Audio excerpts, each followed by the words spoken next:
নারায়ণগড়ে বিজেপির গোষ্ঠীদ্বন্দ্ব চরমে, গৃহ সম্পর্ক অভিযানে ধুন্ধুমার, নেতাদের সামনেই হাতাহাতিতে জড়ালো বিজেপির দুই গোষ্ঠী।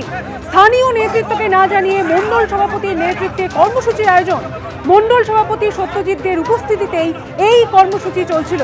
সেই সময় স্থানীয় বিজেপি কর্মীরা এসে ক্ষোভ উগরে দেন বলে অভিযোগ। বচসা থেকে হাতাহাতিতে জড়ায় বিজেপির দুই গোষ্ঠী। পরিস্থিতি সামাল দিতে ঘটনাস্থলে আসে নারায়ণগড় থানার পুলিশ।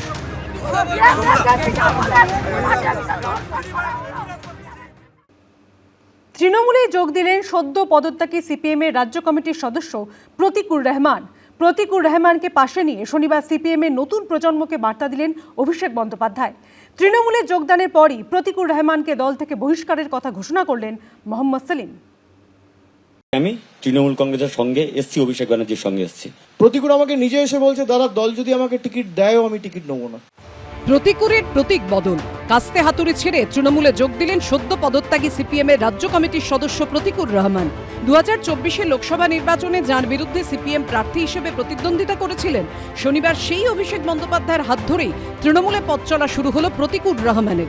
আমতলায় তৃণমূলের সাংসদ কার্যালয়ে প্রতীকুরের সঙ্গে বৈঠক করে তাকে দলে নেওয়ার কথা ঘোষণা করেন অভিষেক বন্দ্যোপাধ্যায়। পরিয়ে দেন উত্তরীয়। আর এরপরই প্রতীকুরকে দলের থেকে বহিষ্কারের কথা ঘোষণা করলেন সিপিএম এর রাজ্য সম্পাদক মোহাম্মদ সেলিম। বিজেপির বিরুদ্ধে লড়বার জন্য সবচেয়ে বড় শক্তি হচ্ছে তৃণমূল কংগ্রেস, তাই আমি তৃণমূল কংগ্রেসের সঙ্গে এসছি, অভিষেক ব্যানার্জির সঙ্গে এসছি, মমতা ব্যানার্জির সঙ্গে এসছি। শত্রু শিবিরে কেউ যদি যোগ দেয় বা বিশৃঙ্খলা তৈরি করে পার্টির মধ্যে, আমরা সিদ্ধান্ত করলাম রাজ্য কমিটির তরফ থেকে, রাজ্য কমিটির সদস্য প্রতীকুর রহমান তাকে তৎক্ষণাৎ বহিষ্কার করা হয়েছে। সম্প্রতি সিপিএম এর রাজ্য সম্পাদক মোহাম্মদ সেলিম সহ রাজ্য জেলা নেতৃত্বের একাংশের বিরুদ্ধে লবিবাজি, গোষ্ঠীবাজি এবং ইচ্ছাকৃতভাবে কোণঠাসা করে রাখার অভিযোগে সরব হন প্রতীকুর রহমান। ছেড়ে দেন দলের প্রাথমিক সদস্য পদ।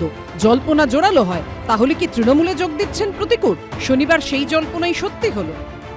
নজিরবিহীনভাবে এই রাস্তায় দাঁড়িয়েই প্রতীকুর রহমানকে তৃণমূলে যোগদান করালেন অভিষেক বন্দ্যোপাধ্যায় এবং তাকে পাশে নিয়েই সিপিএম এর তরুণ প্রজন্মকে বার্তা দিলেন তৃণমূলের সর্বভারতীয় সাধারণ সম্পাদক। আপনি একটা ছেলেকে জানেন না, আপনার সাথে যে এতদিন ধরে দল করলো তাকে আপনি চেনেনই না। আপনি তাকে আগেই ঘোষণা করে দিলেন যে সে বেঈমান, সে গদ্দার, খুব গায়ে জ্বালা সেলিম বাবুদের আর অন্য দলেরও যারা অনেক তরুণ প্রজন্মের প্রতিনিধিরা যারা এক বুক আশা, আকাঙ্ক্ষা, স্বপ্ন নিয়ে রাজনীতিতে এসছেন, তাদেরকে বলবো তৃণমূলে আসুন। যদি কেউ আসতে চায়, আমি যতদিন আছি আমি নিশ্চিতভাবে চেষ্টা করে দেবো তারা যেন সুযোগ পায়। 2021 বিধানসভা ভোটে ডায়মন্ড হারবার কেন্দ্রে সিপিএম এর প্রার্থী হন প্রতীকুর রহমান। 2024 লোকসভা নির্বাচনে ডায়মন্ড হারবার কেন্দ্র থেকে অভিষেক বন্দ্যোপাধ্যায়ের বিরুদ্ধে সিপিএম প্রার্থী হিসেবে লড়েন তিনি এবং পরাজিত হন। শনিবার সেই অভিষেক বন্দ্যোপাধ্যায়ের হাত থেকে উত্তরীয় পরে তৃণমূলে পথ চলা শুরু করলেন একদা সিপিএম এর সংগ্রামী তরুণ নেতা প্রতীকুর। আর আমরা তো যখন সিপিআইএম এ ছিলাম তৃণমূলকে বিজেমূল বলে অনেক রটিয়েছি। তৃণমূল সেটা ভুল প্রমাণ করার জন্য অভিষেক ব্যানার্জি, মমতা ব্যানার্জি সুপ্রিম কোর্টে গেলেন।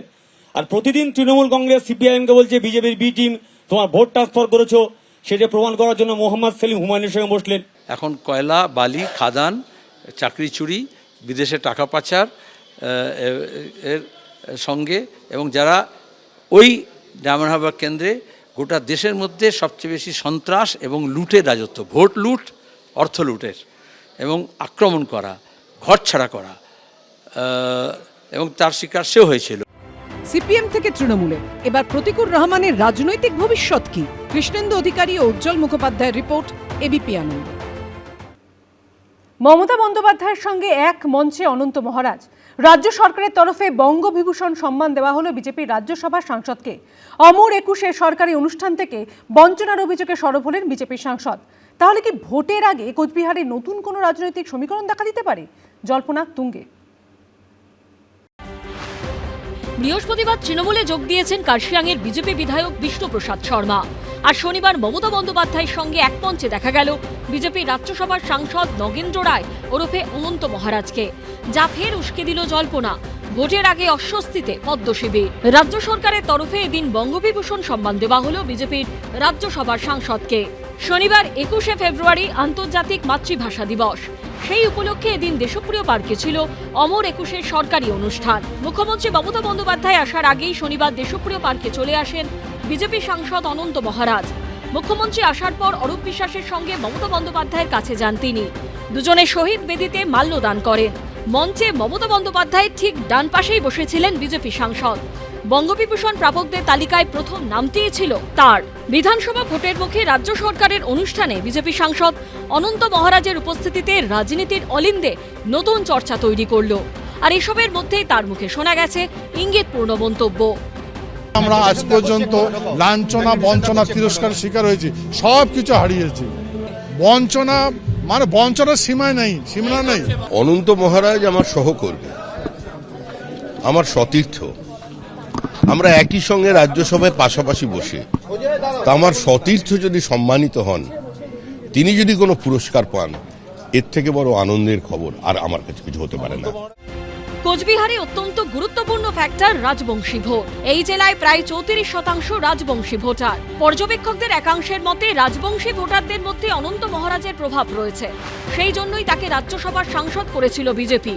আর এহেন অনন্ত মহারাজই শনিবার রাজ্য সরকারের অনুষ্ঠান মঞ্চ থেকে বঞ্চনার অভিযোগে সরব হলেন। এটা আমার অন্তরে ব্যথা, সব কিছু হারিয়েছি। বঞ্চনা মানে বঞ্চনার সীমায় নেই, সীমানা নেই। হলে কি হলো, বিজেপি সংসদ হলে কি হলো, আমি সারা ভারতবর্ষের জন্য বলবো না, আমাদের মানুষের জন্য বলবো না, কিন্তু কিছু করছে না তো। অনন্ত মহারাজের অন্যতম দাবি হচ্ছে উত্তরবঙ্গকে আলাদা রাজ্য করা। আমার প্রশ্ন হচ্ছে, তৃণমূল কংগ্রেস আজকে তাকে যে কি একটা পুরস্কার দিল, বঙ্গবিভূষণ দিলেন, তো বঙ্গবিভূষণ দিয়ে কি তৃণমূল কংগ্রেস বাংলা বিভাজনকে কি অ্যাকসেপ্ট করে নিলেন? সেই প্রশ্নটা সবার আগে।